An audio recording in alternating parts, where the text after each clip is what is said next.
Corona virus আমাদের সামনে দুটি বিষয় উপস্থাপন করেছে। একটি হচ্ছে মৃত্যুর পরিসংখ্যান, অন্যটি আক্রান্তের পরিসংখ্যান, এবং তার পাশাপাশি এই ভাইরাস আমাদের স্বাস্থ্য কাঠামোর দীর্ঘদিনের যে জরাজীর্ণ অবস্থা সেটি আমাদের সামনে এনেছে।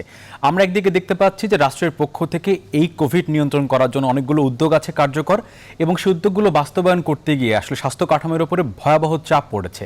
এবং এখানে ঘুরে ফিরে আবারও সেই সিন্ডিকেটের কথাই বারবার আসছে, এবং যারা এই গতিটিকে শ্লথ করার জন্য উদ্যোগ নিচ্ছেন বলে বিভিন্ন গণমাধ্যম বলছে, এবং সরকারের গুরুত্বপূর্ণ ব্যক্তিরা বলেছেন, সংসদে পর্যন্ত আলোচনা হয়েছে। আসলে এই করোনাকালে স্বাস্থ্য খাতের চ্যালেঞ্জগুলো কি কি আছে, এবং এই চ্যালেঞ্জগুলো বাস্তবায়নের জন্য আসলে আমাদের করণীয় কি, এবং নীতি নির্ধারণী পর্যায়ে আসলে কি আলোচনা হতে পারে, কি সিদ্ধান্ত আসা যেতে পারে, সেই সমস্ত প্রসঙ্গ নিয়ে আপনাদের সাথে কথা বলবো আমাদের নিয়মিত আয়োজনে। আমরা আছি জনতন্ত্র গণতন্ত্রে, আপনাদের সঙ্গে আমি আশিকুর রহমান শ্রাবণ, এবং যারা টিভি সেটের সামনে আছেন তাদের সঙ্গে প্রথমে আমাদের অতিথিদের সঙ্গে আলাপ করাতে চাই, যারা আমাদের সঙ্গে যুক্ত আছেন। প্রত্যেকেই আসলে এই করোনা ভাইরাসের কারণে শারীরিক এবং সামাজিক দূরত্ব বজায় রেখে অবস্থানে আছেন, তাদের সঙ্গে আলাপ করাতে চাই। প্রথমে আমাদের সঙ্গে আছেন জনাব Kazi Firoz Rashid MP, co chairman Jatiya Party, আপনাকে স্বাগত জানাচ্ছি। আমাদের সঙ্গে আছেন জনাব শামীম ওসমান এমপি, আওয়ামী লীগ নেতা, আপনাকেও স্বাগত। আমাদের সঙ্গে আছেন অধ্যাপক ডাক্তার হাবিবে মিল্লাত MP, vice chairman Bangladesh red crescent society, আপনাকে স্বাগত। এবং আমাদের সঙ্গে আছেন জয়নুল আবদিন ফারুক, সাবেক চিফ হুইপ এবং বিএনপি চেয়ারপারসনের উপদেষ্টা, আপনাকে স্বাগত জানাচ্ছি। যারা টিভি সেটের সামনে আছেন তারা তো আমাদের সঙ্গে যুক্ত আছেনই, এবং যারা এই মুহূর্তে ভার্চুয়াল লাইফে আছেন তারা চাইলে আমাদের সঙ্গে এই মুহূর্তে যুক্ত হতে পারেন News24-এর ভেরিফাইড ফেসবুক পেজে। আমরা আছি ইউটিউবেও। আমরা কথা বলতে চাই স্বাস্থ্য খাতের চ্যালেঞ্জগুলো নিয়ে। শুরু করতে চাই জয়নুল আবদিন ফারুক, আপনাকে দিয়ে। আমরা 4 মাসের মধ্যে আছি করোনা ভাইরাস আক্রান্ত হওয়ার পর, এবং বিশ্ব 6 মাস পার করছে। এই ধারাবাহিকতায় সরকার এখন পর্যন্ত যে পদক্ষেপগুলো গ্রহণ করেছে, এবং এখন পর্যন্ত আমাদের স্বাস্থ্য কাঠামোর যে সমস্ত বিষয়গুলো আমাদের সামনে এসেছে, এটিকে আসলে আপনি কিভাবে ব্যাখ্যা করতে চান, জয়নুল আবদিন ফারুক?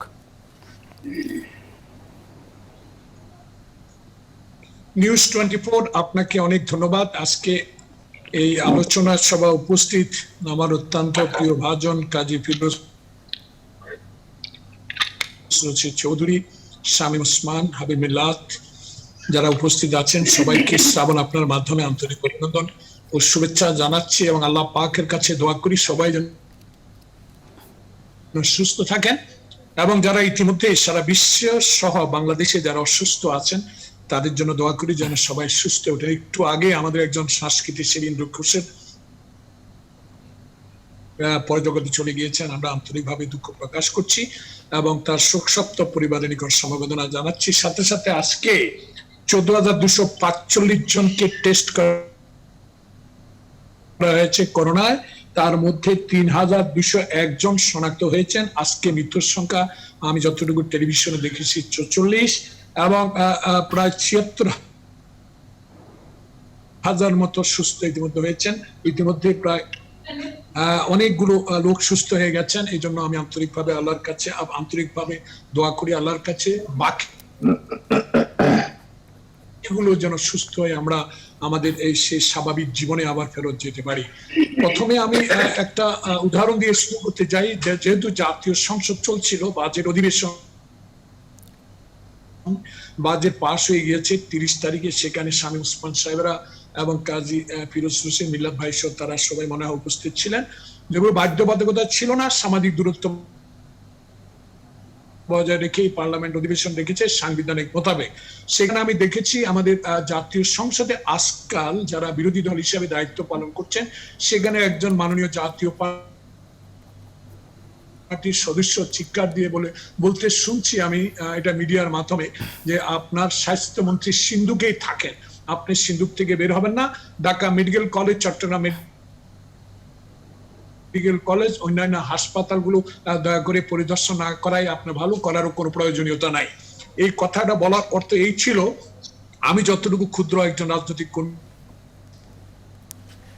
হিসাবে মনে করি যে কথাগুলোই মনে করিয়ে দিচ্ছিল বাংলাদেশ জাতীয়তাবাদী দলের নেতা তারেক রহমান সাহেব বিদেশ থেকে যে নির্দেশনা দিয়েছেন আমাদেরকে এবং আমাদের দলকে, সেই ভাবনাগুলো এই করোনা সংক্রান্ত 4 মার্চ 2020 সালে যেটা শুরু হয়েছিল, সেই 4 মাস থেকে আমাদের করণীয় কি সেগুলো প্রত্যেক দিনেই আমাদের মুখপাত্র মির্জা ফখরুল ইসলাম আলমগীর অথবা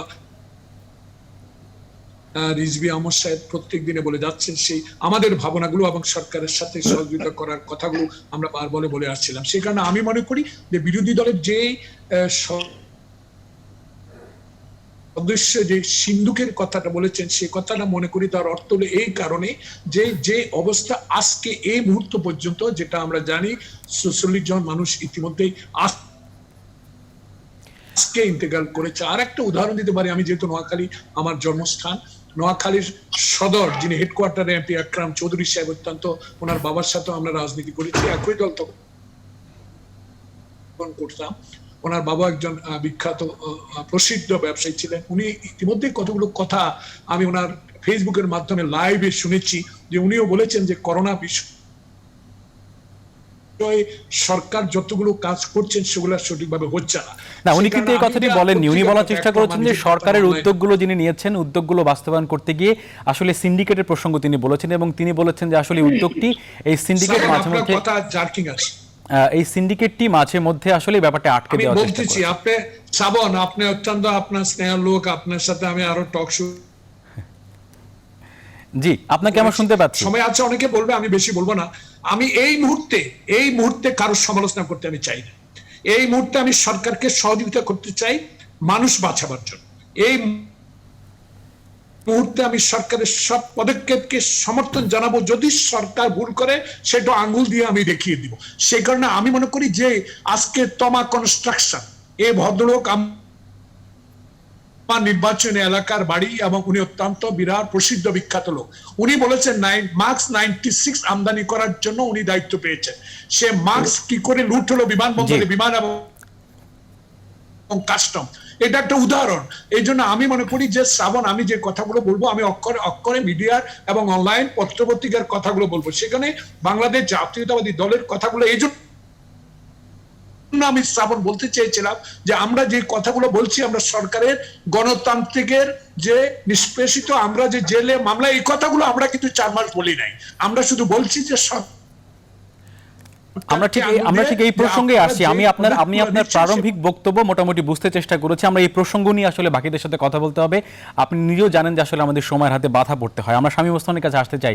উনি বলেছেন জাতীয় সংসদে বিরোধী দল থেকে বারবারই যে কথাটি বলা হচ্ছে, আপনারাও বিভিন্ন সময় বলেছেন যে আসলে প্রধানমন্ত্রীর উদ্যোগ এবং মাঠ পর্যায়ে বাস্তবায়নের মাঝখানে কোথাও একটি জায়গা আছে যেটি আসলে বারবার আটকে যাচ্ছে, এবং এর সঙ্গে সঙ্গে জয়নুল আবদিন ফারুকের বক্তব্য আপনি কিভাবে খণ্ডাবেন, জনাব শামীম ওসমান।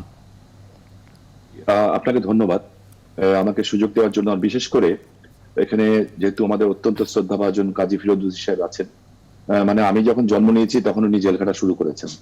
তো এই ধরনের বর্ষিয়ার নেতা, এবং ফারুক ভাই একসময় ছাত্রলীগ করতেন, উনিও আমাদের সিনিয়র মোস্ট, এবং আমাদের মেডিকেল সার্ভিসে অত্যন্ত প্রসিদ্ধ ডাক্তার, এবং আমি মনে করি যে অত্যন্ত সুযোগ্য একজন ব্যক্তিত্ব জনাব হাবিব মিল্লাত আছেন। আমার মনে হয় মেডিকেল সেক্টরটাতে উনি আমার চেয়ে ভালো বলতে পারেন। আমি আপনাদের অনুমতি নিয়ে যদি একটা কথা বলতে চাই, যে প্রথম যেটা হচ্ছে, আমি ফারুক ভাইকে ধন্যবাদ জানাতে চাই। এইটি হচ্ছে একজন আমার মনে হয় যে একজন সিনিয়র রাজনীতিবিদের কথা। হ্যাঁ, এটাই হচ্ছে একজন শ্রদ্ধাভাজন রাজনীতিবিদের কথা, যে এই মুহূর্তে আমরা সমালোচনা করতে চাই না, এই মুহূর্তে আমরা সরকারকে সমর্থন করে আমরা চোখে আঙুল দিয়ে দেখিয়ে দিতে চাই কোন জায়গায় ভুলটা হচ্ছে, এবং এটাই করা উচিত বলে আমি মনে করি। এই জন্য আমি ফারুক ভাইকে ধন্যবাদ জানাচ্ছি। সাথে সাথে যারা মৃত্যুবরণ করেছেন, আমি তাদের জন্য আল্লাহর কাছে মাগফিরাত কামনা করছি, এবং আমাদের অনেক বড় বড় নেতা চলে গেছেন, এবং অনেক দেশ বিশিষ্ট ব্যক্তিবর্গ চলে গেছেন। আল্লাহ তাআলা তাদের সবাইকে মাফ করেন, বেহেশত নসিব করেন। তো আমি একটু অন্য প্রসঙ্গে যেতে চাই। দেখেন, করোনা ভাইরাসে আমরা মোটামুটি আমার মনে হচ্ছে আমরা অভ্যস্ত হয়ে যাচ্ছি। আমি গতকাল নারায়ণগঞ্জের বিভিন্ন বাজার দিয়ে সোনারগাঁ, রূপগঞ্জ, বিভিন্ন জায়গায় আমি গেছি। আমি দেখেছি 85% লোক কোনো মাস্ক পরছেন না, এবং আমি অবাক হয়ে বিস্মিত হয়ে দেখেছি যে যাদের বয়স 70-80 বছর বয়সের লোকও, তারাও দেখলাম আমি রাস্তার পরে বসে সুন্দর চা খাচ্ছেন, গল্প করছেন, কোনো ভ্রুক্ষেপই নেই। টোটাল ভ্রুক্ষেপটা হচ্ছে আপনার, আমার কিংবা সরকারের। আমরা টেনশনটা করছি, কিন্তু তারা সেই পরিমাণ আমার মনে হয় টেন্স নিচ্ছেন না, যেটা নেওয়া উচিত। এইখানটাই আমার মনে হয় সবচেয়ে বড় সমস্যা, যে সচেতনতাটা বৃদ্ধি করতে হবে, কারণ এটা একটা ভাইরাস। এবং সেই জায়গাটাতে আমার মনে হয় যে আমরা যারা জনপ্রতিনিধি, সেখানে আমাদের কিছুটা ব্যর্থতা আছে, যে আমরা মানুষকে এখন পর্যন্ত ওইভাবে কনসাস করতে পারিনি। কিংবা এটা নট অনলি বাংলাদেশ না, আমি কালকে আমেরিকাতে আমার বন্ধুদের সাথে কথা বললাম, ইউরোপে কথা বললাম, সেখানকার অবস্থা কিন্তু আরো বেশি ভয়াবহ। ব্রিটেনে একদিনের জন্য একটা সি বিচ খুলে দেওয়া হয়েছিল, সেখানে একদিনে 40 টন বর্জ্য অপারেশন করা হয়েছে। তো এই হলো ঘটনা। আমি ওই জায়গাটা না যেয়ে আমি মাননীয় প্রধানমন্ত্রী জাতির জনকের কন্যা পার্লামেন্টের সবচেয়ে গুরুত্বপূর্ণ যে কথাটি বলেছেন তার বক্তব্যে, যে এইটাই আমাদের মনে হয় এখন সামনের চ্যালেঞ্জ। উনি কিন্তু বলেছেন যে সামনে একটি আন্তর্জাতিকভাবে সারা বিশ্বে মন্দা আসবে, এবং মন্দা কথাটা উনি বলেন নাই, উনি বলেছেন অর্থনৈতিক মহামন্দা। এই যে অর্থনৈতিক মহামন্দা, এই জায়গাটাতে আমরা কিভাবে মোকাবেলা করতে পারি?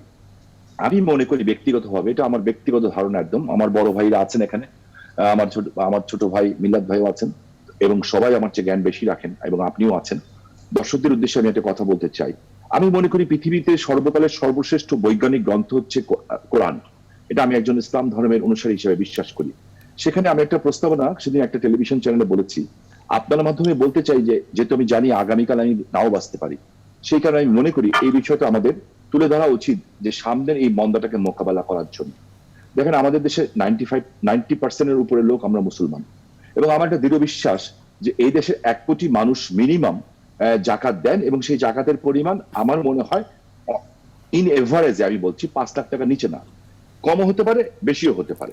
সেইখানে আমি একটা প্রস্তাবনা দিতে চাই, এবং আমার 2 বড় ভাই এখানে আছেন, আমার অত্যন্ত জ্ঞানী লোক ডক্টর মিল্লাত আছেন, উনিও এটা বিবেচনা করতে পারেন, দর্শকরা বিবেচনা করতে পারেন। সেটা হচ্ছে, সবাই জানেন, যারা খুব বিরোধী করেন আমাদের, তারাও জানেন আমাদের জাতির জনকের কন্যা শেখ হাসিনা মাননীয় প্রধানমন্ত্রী, উনি প্রচন্ডভাবে আল্লাহওয়ালা একজন মানুষ এবং আল্লাহ ভক্ত মানুষ, এবং এটাই তার শক্তি, এটাই তার সাহস। তো মাননীয় প্রধানমন্ত্রীকে হেডেড করে যদি আমাদের এই যে জাকাতটাকে যদি আমরা ব্যবহার করি, এই যে সামনে যে মন্দাটা আসছে, সেখানে যদি আমরা ইনক্লুড করি বাংলাদেশের যত প্রখ্যাত আলেম আছেন, প্রকৃত আলেম, সেই আলেমদেরকে আমরা ইনক্লুড করতে পারি, সাথে আমরা দেশবরেণ্য অর্থনীতিবিদ যারা আছেন তাদেরকে আমরা ইনক্লুড করতে পারি, এবং সবচেয়ে ইম্পর্টেন্ট ভূমিকা রাখতে পারেন কারা, যে সমস্ত ইলেকট্রনিক মিডিয়া এবং প্রিন্ট মিডিয়া যারা আছেন, তাদের যে টপ পার্সন আছেন, মানে ওনাদের প্রতিনিধি আছেন, তাদেরকে আমরা ইনক্লুড করতে পারি। বিকজ যদি ওনারা সাদগায়ে জরিয়া হিসেবে উইদাউট এনি কস্ট 2 মিনিট যদি জাকাতের এই মর্মটা বুঝান, হ্যাঁ, এবং আখিরাত এবং ইহকালের জন্য, মানে অর্থনৈতিক মহামন্দা মোকাবেলা করার জন্য যে পলিসির কথা বলছেন, এই প্রসঙ্গে আপনার সাথে আমি একটু পরেই কথা বলছি, কারণ আমাদের বিরতি নেওয়ার আগে আর 10 মিনিট সময় আছে। আমরা এই সময়টি বাকি 2 অতিথিদের মধ্যে ভাগ করতে চাই। একটু এই প্রসঙ্গে কাজী ফিরোজ রশিদ আপনার কাছে আসতে চাই। আপনার সঙ্গে আমি আলোচনা অনেকবারই করেছি, এবং যদি আমরা গত 2-3 দিনের গণমাধ্যম দেখি এবং তার পাশাপাশি জাতীয় সংসদের আলোচনা দেখি, উদ্যোগ আছে, বাস্তবায়ন করতে গিয়ে কোনো জায়গায় সংকট দেখা যাচ্ছে। এবং আজকেও যদি পত্রিকায় আপনাকে বলি, নিশ্চয় আপনিও পড়েছেন যে আসলে এই সিন্ডিকেট, এই মাঝখানের লোকগুলো, এই কথাগুলো বারবারই আসছে। আমাদের এই স্বাস্থ্য কাঠামোর যদি ভঙ্গুরতা আমরা যদি ঠিকঠাক করতে না পারি এই সংকটের মধ্যে, বা অ্যাড্রেস করতে না পারি, তাহলে সামনের দিনগুলো আমাদের আরো ভয়াবহ বাস্তবতা তৈরি হবে। আপনার এখানে কি পরামর্শ আছে, আপনার বক্তব্য কি ব্যাপারে, কাজী ফিরোজ রশিদ? ধন্যবাদ। আসলে গোটা পৃথিবী একটি মহাসংকটে পড়ে গেছে, এবং আমাদের দেশটা অবশ্যই, যদিও একটু দেরিতে আমাদের দেশে এই করোনা আঘাত করেছে, কিন্তু আমরা কিন্তু এই আঘাতে আজকে জর্জরিত। আমাদের গোটা অর্থনীতি বলেন, সামাজিক নিরাপত্তা বলেন, এবং আমাদের সমস্ত কিছু আজকে লন্ডভন্ড হয়ে গেছে করোনা আঘাত। এই জন্য আমরা কিন্তু যে প্রস্তুতির দরকার ছিল ওটা আমাদের ছিল না। সত্যি কথা বলতে কি, সব থেকে the most advanced country of the world like America, England, Japan, France, Italy, Germany, এই সমস্ত দেশ কিন্তু they could not save the people of the life of their people. তাদের সবকিছু আছে, তাদের মডার্ন মেডিকেল ফ্যাসিলিটিস আছে, তাদের দেশে চিকিৎসা ব্যবস্থা এত উন্নত যে চিন্তা করা যায় না। মিল্লাত সাহেব দীর্ঘদিন উনি ব্রিটেনে ছিলেন, জি, মানে তারা সবকিছু থেকেও মানুষকে বাঁচাতে পারেনি, কিন্তু সেইখানে লোক কিন্তু তাদের জীবন বাঁচাতে পারেনি। জি, তা এখানে আমি একমত শামীম ওসমান সাহেব যে কথা বলেছেন, যে আমাদের 1 কোটি মানুষ না, আরো বেশি জাকাত দিতে পারেন। 17 কোটি মানুষ, এর মধ্যে জাকাত হয় মিনিমাম 3 কোটি মানুষের, কম আর বেশি। আমরা যদি এই জাকাতের টাকাটা দিয়া এখানে কিছু সহযোগিতা করতে পারি সাধারণ মানুষকে এই অবস্থায়, এলে দ্বিতীয় হলো যে আমাদের, আপনি যে প্রশ্ন বারবার বলতেছেন যে হ্যাঁ, এখানে ঠিক আজকে করোনার সময় না, দীর্ঘকাল যাবৎ করোনার আগাতে পূর্বেই যখন এই যে পর্দা কেলেঙ্কারি আমরা দেখছি, বালিশ কেলেঙ্কারি, এই যে স্বাস্থ্য অধিদপ্তরের বিশাল কেলেঙ্কারি আমাদের সামনে পত্রিকা এসছে, এটা কিন্তু আজকে নতুন না। এই মন্ত্রী আমলেই না, এটা দীর্ঘদিন পর্যন্ত হয়ে আসতেছে, এটা একটা ধারাবাহিকতা। কিন্তু এমন ব্যাপকভাবে হয়েছে যে আমরা এখানে আফজাল সিন্ডিকেট, মিঠু সিন্ডিকেট, এগুলো আমরা জানি তারা গোটা এই স্বাস্থ্য খাতকে একদম কলঙ্কিত করে ফেলেছে। এই জন্য আমরা অনেকবার কথা বলছি যে এদেরকে কঠোর হস্তে দমন করতে হবে। এবং দেখেন, একটি কথা খুব দুর্ভাগ্য আমাদের, আমি সংসদে বলেছি যে আমাদের রাজনীতিবিদরা হচ্ছে সফট টার্গেট। জি, শামস পান সবথেকে খারাপ লোক, তাকে ধরতে কোনো পারমিশন লাগবে না। কাজী ফিরোজ ধরে আনো, এখানে দুদিকে কোনো পারমিশন লাগবে না, খালি এখানে দরখাস্ত করে হাজির করতে হবে। কিন্তু সরকারি কর্মকর্তা কর্মচারীদের, তাদেরকে দুদকে গ্রেপ্তার করতে পূর্বে তাদের বসদের পারমিশন লাগবে, এটা আইন এদেশে। অতএব বুঝেন যে আমাদের অবস্থানটা কোথায় আছে। সেই জন্য আজকে আমাদের তিনজন বিজ্ঞ আলোচক আছেন, জলালউদ্দিন ফারুক ভাই, আমরা একসঙ্গে দীর্ঘদিন রাজনীতি করেছি। আমাদের সঙ্গে ওসমান আমার অত্যন্ত খুব ঘনিষ্ঠ আমার ভাই এবং কলিগ, এবং হাবিব মিল্লাত সাহেব।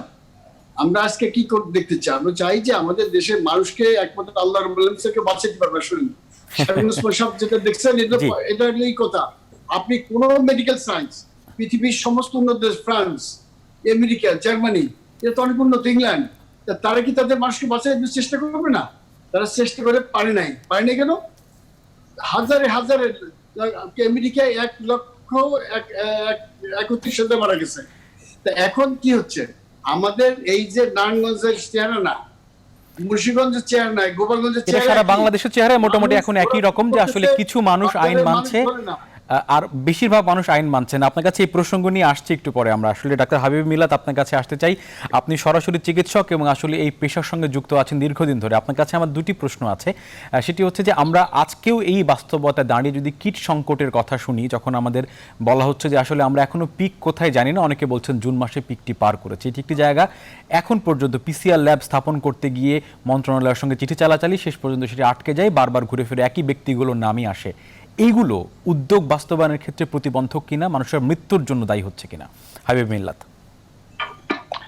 ধন্যবাদ আপনাকে, ধন্যবাদ দর্শকদের। আর সত্যিকার অর্থে আমি আজকে আনন্দিত যে বিজ্ঞ আলোচকদের এনেছেন, তারা সবাই সমাজে নিজের সুনামে প্রতিষ্ঠিত এবং সারা বাংলাদেশের মানুষ তাদেরকে সম্মান করে, শ্রদ্ধা করেন। তো আমি আসলে ভাগ্যবান সেই জন্য। প্রথমেই ইন্দ্র কিশোর আজকে আমার ছেড়ে গেছেন, এই জন্য দুঃখ প্রকাশ করছি। আমার নির্বাচনী এলাকার একটা ছেলে, ছাত্রলীগের সভাপতি এনামুল বিজয়, সেও সন্ত্রাসীর হাতে নিহত হয়েছে। তার আত্মার মাগফিরাত কামনা করি, ব্যস্তবাসী করুক এবং পরিবারের রুহের মাগফিরাত কামনা করি। আপনি যে প্রশ্নটি করেছেন যে কিট সংকট, পিক এবং পিসিআর, সত্যিকার অর্থে এই মহামারী সম্বন্ধে আমাদের আগামীকালকে 4 মাস হবে বাংলাদেশে, অর্থাৎ 8ই মার্চ শুরু হয়েছিল, কালকে 4 মাস হবে। সেখান থেকে 4 মাস পরে আমরা কিছু শিখতে পেরেছি করোনার কাছ থেকে, কিন্তু পুরোপুরি এখনো বুঝতে পারিনি এর ধরনটি। এবং এই কারণে এই যে পিক নিয়ে কথা হচ্ছে, পিকের সাথে কিন্তু অনেক কিছু সম্পর্কিত। এই কেউ বললো মার্চে পিক আসবে, এপ্রিলে পিক আসবে, পিকের কোনো শেষ নেই। পিক নিয়ে আসলে সত্যি অর্থ এইভাবে চিন্তা, আমরা যদি স্বাস্থ্যবিধি না মেনে চলি, শামীম ভাই বলছিলেন যে মাস্ক পরে না, এটা শুধু শামীম ভাইয়ের এলাকা না, আমার নির্বাচন এলাকা সিরাজগঞ্জের একই অবস্থা এবং সারা বাংলাদেশের এটি একই অবস্থা। সুতরাং তারপরে সামনে ঈদ, কোরবানির, গরুর হাট, এগুলো মিলে পিক বাড়বে, এতে কোনো সন্দেহ নেই। এবং আমাদের দেশের সবচেয়ে সুবিধাটি হচ্ছে যে বাংলাদেশে এখনো কিন্তু মৃত্যুর হার অনেক দেশের চেয়ে নিচের দিকে এবং সংক্রমণের হার জনসংখ্যার অনুযায়ী অনেক কম। হ্যাঁ, প্রশ্ন আসতে পারে যে কিট সংকট বা পরীক্ষা করা হয় না বলে, কিন্তু একটি কথা যে বাংলাদেশে যে প্রতিদিনে 2,500 লোক মারা যেত, কিন্তু সেই আমরা তো শুনছি না যে হসপিটালের বাইরে শত শত বা 50-60 প্রতিদিন মারা যাচ্ছে, এমন তো শুনছি না। সুতরাং মৃত্যু কিন্তু সেই লিমিটের মধ্যেই আছে আমাদের। আমরা হয়তো ভাগ্যবান, এখন পর্যন্ত করোনার যে স্ট্রেনটি আমাদের আক্রমণ করছে সেটি হয়তো একটু দুর্বল ধরনের, যদি এটা সবল ধরনের হতো, এবং এগুলো স্ট্রেন বদলায় মাঝে মাঝে, আপনারা নিশ্চয়ই জানেন, এবং সেটা যদি হয়ে মিউটেশন করে যদি চেঞ্জ হয়ে আমাদের অ্যাটাক করে, তাহলে হয়তো আমরা বাঁচার সম্ভাবনাটা কম, কিন্তু আমাদের দেশে মৃতের সংখ্যা এখনো কম। আপনি বললেন সংকটের কথা, প্রথমে সত্যিকার অর্থে কেউ প্রস্তুত না থাকার কারণে অগোছালো ছিল, কিন্তু অনেকটা কিন্তু গুছিয়ে গেছে। তারপরেও দেখেন যে আগে যেমন স্বাস্থ্য সুরক্ষা সামগ্রীর কথা বলা হতো যে পাওয়া যাচ্ছে না, এখন এটা নিয়ে কিন্তু কথা হচ্ছে না। এখন যেমন পিসিআর ল্যাবরেটরি আগে বাংলাদেশে একটি ছিল, এখন 66টির মতো হয়েছে এবং চেষ্টা করা হচ্ছে প্রত্যেকটি জেলাতে একটি করে পিসিআর ল্যাব করার জন্য। এর জন্য প্রস্তুতির দরকার হয়, শুধুমাত্র যে মেশিন আনলে হবে না, মেশিনের সাথে বায়োসেফটি ল্যাবরেটরি এবং ম্যান পাওয়ারটাই হচ্ছে আমাদের সবচেয়ে বড় অসুবিধা এই স্বাস্থ্য ক্ষেত্রে, কারণ একদিনে তো আসলে ম্যান পাওয়ার তৈরি করা সম্ভব হয় না। এবং এত ম্যান পাওয়ারের প্রয়োজন যে ইচ্ছে করলেও আমরা মেশিন কনস্ট্রাকশন ম্যান পাওয়ার পাবো না। আমার সিরাজগঞ্জের কথা বলতে পারি আমি, যে জি। আমাদেরকে পিসিআর মেশিন চালানোর জন্য এবং বুথ চালানোর জন্য মানুষ হায়ার করতে হয়েছে প্রাইভেট লেভেলে, যে আমরা বলেছি ঠিক আছে আমরা দেখবো, আপনারা হায়ার করে ফেলেন, তবুও মেশিনটি চালু থাক, তবুও রোগীর চিকিৎসা হোক। এটা হয়তো সরকার এবং সকলের সাথে একসাথে কাজ করে সবাইকে নিয়ে একসাথে চলতে হবে আর কি, সেই কাজটি আমাদের করতে হবে। জি, আপনাকে ধন্যবাদ জানাচ্ছি। বিরতি নেওয়ার সময় হয়েছে আমাদের। বিরতির পরে এসে আসলে আমাদের চ্যালেঞ্জ মোকাবেলার জন্য প্রস্তুতি এবং তার সঙ্গে সঙ্গে সামনের পলিসি কি হতে পারে সে প্রসঙ্গে কথা বলবো। ছোট্ট বিরতি, ফিরে আসছে একটু পরে। বাকি আলোচনা নিয়ে আমাদের সঙ্গে থাকবেন।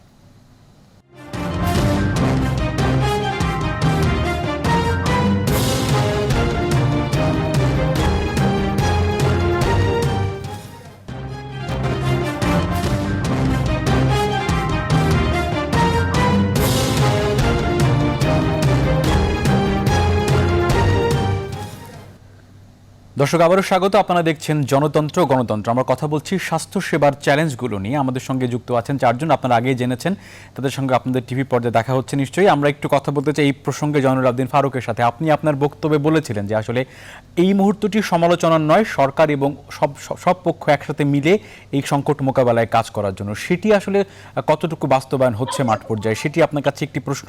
আর খুবই ছোট্ট করে আপনার কাছে প্রশ্ন হচ্ছে, আসলে এই বাস্তবতায় আপনারা যদি এখন আসলে সরকার কোন কোন ক্ষেত্রে কি ভূমিকা রাখতে পারে বলে আপনারা মনে করেন, আপনার এই মুহূর্তে পরামর্শ কি আছে? জয়নুল আবদিন ফারুক। আপনাকে শ্রাবণ আরেকবার ধন্যবাদ জানাচ্ছি আলোচক বৃন্দকে, যে আমি মিল্লাত সাহেবের কথাগুলো আমার অনেক ভালো লেগেছে, আমার ভালো উপদেশ উনি দিয়েছে। আমার প্রথম প্রশ্নের উত্তর হলো, আমাদের ভাবনাগুলো আমরা ইতিমধ্যেই আপনাদের মাধ্যমে তুলে ধরেছি, সরকারের কাছেও আমরা আপনাদের মাধ্যমে বলেছি। এই সময় আমরা সবচেয়ে বীর মুক্তিযোদ্ধা হিসেবে আখ্যায়িত করব সশস্ত্র বাহিনী, পুলিশ বাহিনী, ডাক্তার, নার্স এবং মিডিয়ার সাংবাদিক বন্ধুগণ, যারা কষ্ট স্বীকার করে আমাদের মাঝে খবরাখবর করে পৌঁছে দিচ্ছেন। আমরা সেই খবরাখবরগুলো পর্যালোচনা আলোচনা করে আমরা সরকারের কাছে কিন্তু আমাদের কথাগুলো তুলে ধরার চেষ্টা করছি। সে কারণে আমি মনে করি এই মুহূর্তে সরকারের উচিত ছিল যে একলা চলো নীতিটা বাদ দিয়ে, এখন তো কোনো রাস্তায় গণতান্ত্রিক আন্দোলন হচ্ছে না, সরকারের বিরুদ্ধে কোনো আন্দোলন হচ্ছে না, এখন আমরা বেঁচে থাকার তাগিদে আমরা কথাগুলো বলছি যে মানুষকে বাঁচাতে হবে। সে কারণে আমাদের কথাগুলো ছিল যে আসো একটা জাতীয় ঐক্য গড়ে, যাতে একা দোষ এই সরকারের উপর না যায়, জাতীয় ঐক্য করে যদি আজকে আমরা এইসব সংক্রমণের বিরুদ্ধে আবার সংক্রমণ প্রতিরোধ করতে পারতাম, তাহলে সরকার একলা চলো নীতি প্রতি যে মানুষের একটা বদনাম হচ্ছে, এই জিনিসটা থাকতো না। দ্বিতীয় কথা, আপনি বলেছেন যে আমরা সরকারকে সহযোগিতা করতে চেয়েছি এই কারণে, দেখেন সারা বিশ্বে লকডাউন শিথিল করা হয়েছে, বাংলাদেশও অর্থনীতিকে সচল করার জন্য লকডাউন শিথিল করা হয়েছে। কিন্তু লকডাউন শিথিল করার আগে আপনাদের এই টক শোগুলোর মধ্যে আমি যেটা দেখি, প্রত্যেকটা ডাক্তার, বিশেষ করে আমি আমাদের মাননীয় সরকার প্রধানের ডাক্তার আব্দুল্লাহ সাহেব মেডিসিন বিশেষজ্ঞ, ওনার টেকনিশিয়ান কমিটি আছে, সব কমিটি মিলেই তো সরকার, ওনাদের উপদেশ গ্রহণ করেই তো সরকার সমস্ত স্বাস্থ্য বিধিগুলা প্রণয়ন করেন এবং সেগুলো মেনে চলার জন্য জনগণের কাছে তারা পাঠান বা জনগণের কাছে প্রচার করেন। একটা বিষয় আপনি দেখুন, একটু আগে মিল্লাত সাহেব বলেছে 63টা জেলায় অথবা 63টা টেস্ট কেন্দ্র আছে, কিটের অভাব কিনা? আমার প্রশ্ন প্রথম, কিটের যদি অভাব থাকে 300 টাকা কেন ধার্য করা হলো? 63 জেলার পরিবর্তে কেন আরো প্রত্যেকটা উপজেলা, অন্তত 2টা উপজেলা মিলে একটা কেন ল্যাব করা হলো না? এরা বলবে যে টেকনিশিয়ান অভাব, তাইলে মনে রাখতে হবে এসবের অভাব কারণ এই জন্য ছিল, স্বাস্থ্য খাতের যেসব বরাদ্দগুলো করা হয়েছিল সে বরাদ্দগুলো অপচয় হয়েছে, তছরূপ হয়েছে, সে কারণে আজকে ল্যাবের অভাব, আজকে টেকনিশিয়ান অভাব, আজকে নার্স ডাক্তারদের অভাব। নাহলে তড়ি ঘড়ি করে যে ডাক্তারগুলো অ্যাপয়েন্টমেন্ট দিয়েছেন, জি, নার্স অ্যাপয়েন্টমেন্ট দিয়েছেন, এটা সমালোচনা তো আমরা করছি না, প্রয়োজনে দিচ্ছেন, কিন্তু এর আগে কেন দিলেন না? তাহলে ঝুঁকি মনে করছিলেন না? তারা মনে করছিলেন যে এটা আসছে চলে যাবে। এখন কেউ বলে পিক আওয়ার জুলাইতে হবে, আবার কেউ বলে জুনে হবে, বিভিন্ন মতের বিভিন্ন কথা। আমি শুধু এইটুকু আপনার মাধ্যমে সম্মানিত আলোচকবৃন্দর কাছে, বিশেষ করে সরকারি দলের কাছে, জি, আমাদের সময় একদম শেষের দিকে, আপনার শেষ বাক্যটি ফারুক ভাই, আপনার শেষ বক্তব্য জানতে চাই। আমরা চাই দেশে অর্থনৈতিক সচল হোক, কিন্তু অর্থনীতিকে অচল করার জন্য আজকে যে বিধিগুলো আজকে মেনে চলছে না, আজকে বাজার ঘাটে যা দেখেন। জি, সেটি আসলে কি করা যেতে পারে? ফারুক, আপনাকে অনেক ধন্যবাদ জানাচ্ছি জয়নুল আবদিন ফারুক। আমাদের সময় একেবারেই হাতে বাঁধা। আমরা এই প্রসঙ্গ নিয়ে হাবিব মিল্লাত আপনার কাছে একটু আসতে চাই। উনি বলেছেন যে সরকার একলা চলনীতি অবলম্বন করেছেন। উনি আসলে টেস্টের কথাটা যেটি বলার চেষ্টা করেছেন যে এই পিসিআর ল্যাব 63টি কেন আরো কেন বাড়ানো গেল না, টেকনিশিয়ান কেন নেওয়া গেল না, আপনি সব কথাই শুনেছেন। আপনার বক্তব্য জানতে চাই আসলে এই প্রসঙ্গে, হাবিব মিল্লাত।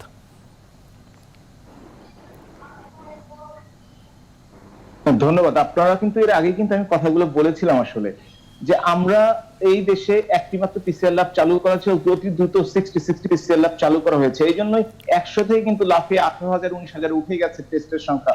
কিন্তু 18 কোটি মানুষের দেশে ধরেন টেস্ট করলাম, কিন্তু টেস্টের পরবর্তীতে যে যদি চিকিৎসা ব্যবস্থার দরকার হয় সেটার জন্য কি আমরা প্রস্তুত আছি?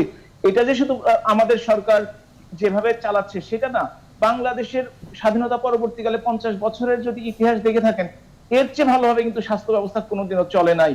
এবং স্বাস্থ্য ক্ষেত্রে বাজেট বলেন, হ্যাঁ কিছু অনিয়ম আছে, দুর্নীতি আছে, সব জায়গায় আছে, স্বাস্থ্য ক্ষেত্রে আছে, সেটা মেনে নিয়েছি এবং তার প্রতিবাদ করি এবং সেটা না হোক এটা চাই।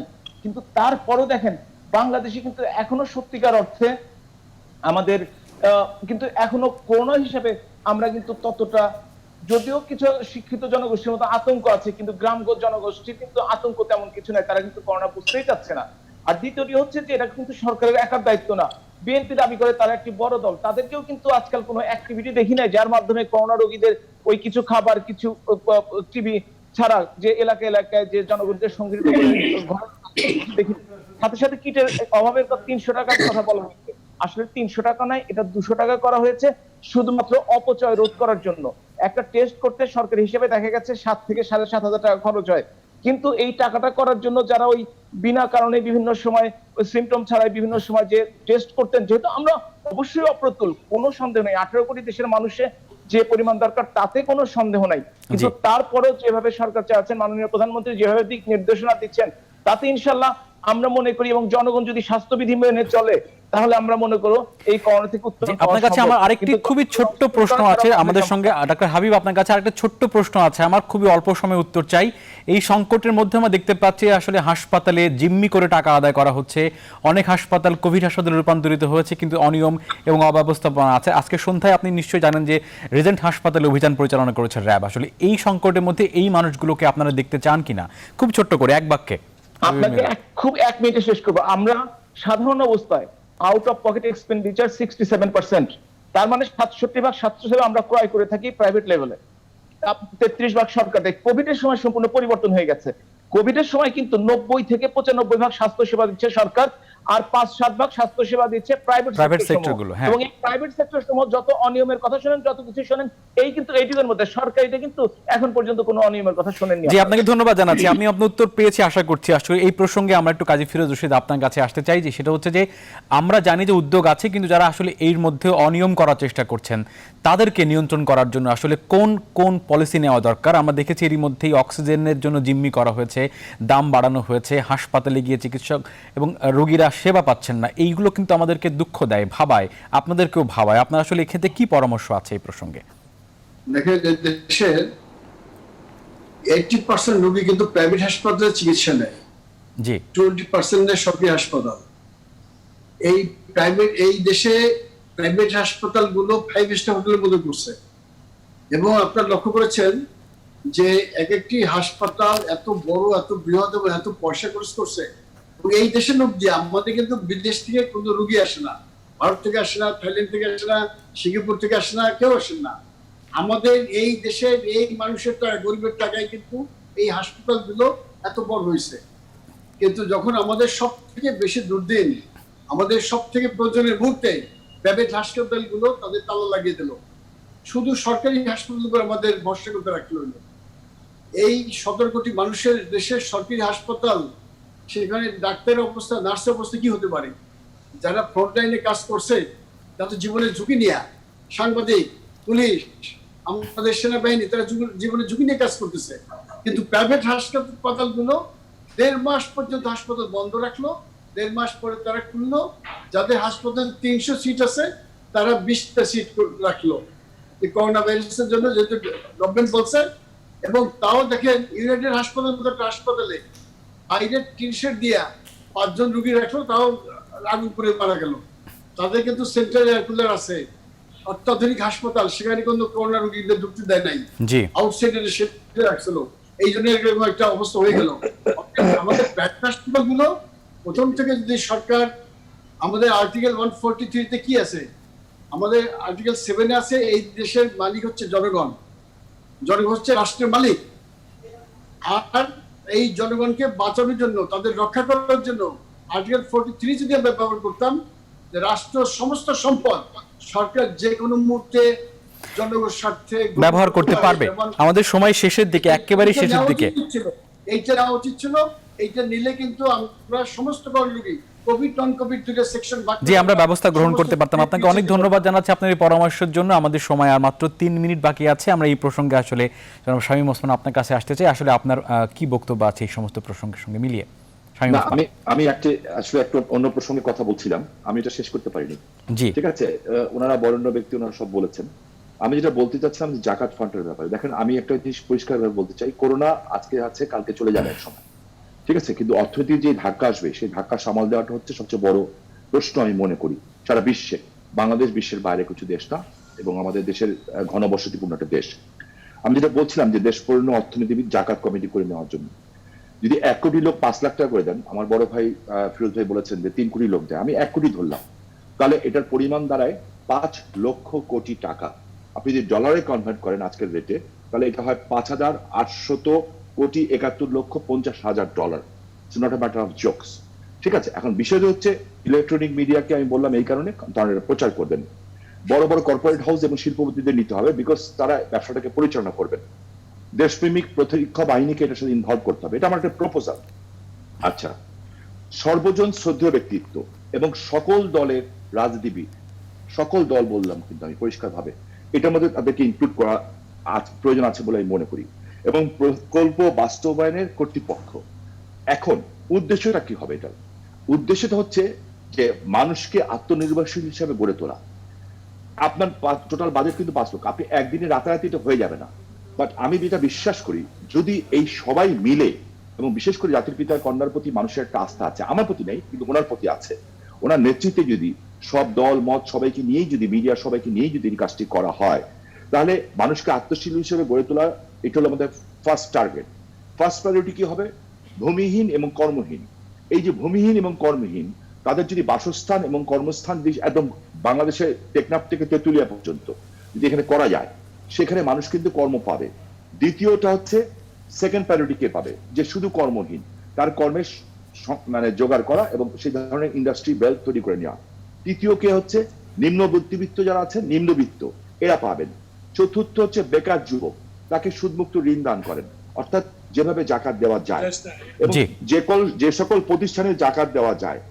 এবং শুধু তাই নয়, মুসলমান হিসাবে আমাদেরটা না, আমি মনে করি যে সেখানে অন্য ধর্মের যারা ব্যক্তিত্ব আছেন, তাদের মধ্যেও প্রায় 1-1.5 কোটি লোক এই দেশে বসবাস করেন, তাদের মধ্যে 20-25 লাখ লোক আছেন যারা দান করতে পারেন, তাদের জন্য একটা তহবিল গঠন হতে পারে।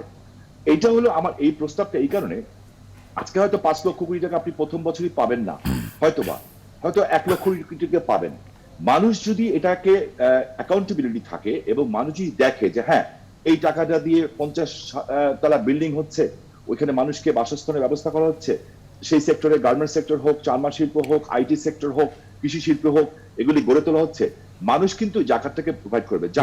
30 সেকেন্ড সময় আছে আমাদের হাতে। আমি 30 সেকেন্ড ছেড়ে, জাকাতটা মানে হচ্ছে এইটাই যে আরেকজন মানুষকে আত্মনির্ভরশীল করে তোলা, যাতে আগামীবার, এবং এইভাবে যদি চলে, আমি বিশ্বাস করি আগামী 4 বছর পরে দেখা যাবে কাউকে আর জাকাত দিতে হবে না, মানুষ জাকাত দেওয়া থাকবে। আর আপনার যে প্রশ্নটা আপনি বারবার করতে চাচ্ছিলেন, যে এই যে যারা অপরাজনীতি করেছে কিংবা দুর্নীতি করেছে, তাদের ব্যাপারে কি, আপনাকে আমরা কথা দিতে পারি আপনার সামনে দর্শকদের, আমাদের সময় শেষ, আপনার শেষ বাক্যটি আপনার। আমরা যারা এই ধরনের দুর্নীতি করেছে, সে যেই হোক না কেন, তাদের উদ্দেশ্যে বলতে চাই, জাতির জনকের কন্যা শেখ হাসিনা বাংলাদেশের প্রধানমন্ত্রী। জি শামীম ওসমান, আপনাকে অনেক ধন্যবাদ জানাচ্ছি। আমরা বুঝতে পেরেছি যে আপনারা জিরো টলারেন্সের জায়গায় আছেন এবং সেখান থেকে আপনি উদ্যোগ গ্রহণ করবেন। আজকের মতো সময় এখানেই শেষ হয়ে গেছে। কালকে অন্য কোনো প্রসঙ্গে অন্য কোনো বিষয়ে আলোচনা করবো। আজকের মতো শেষ করছি। শুভরাত।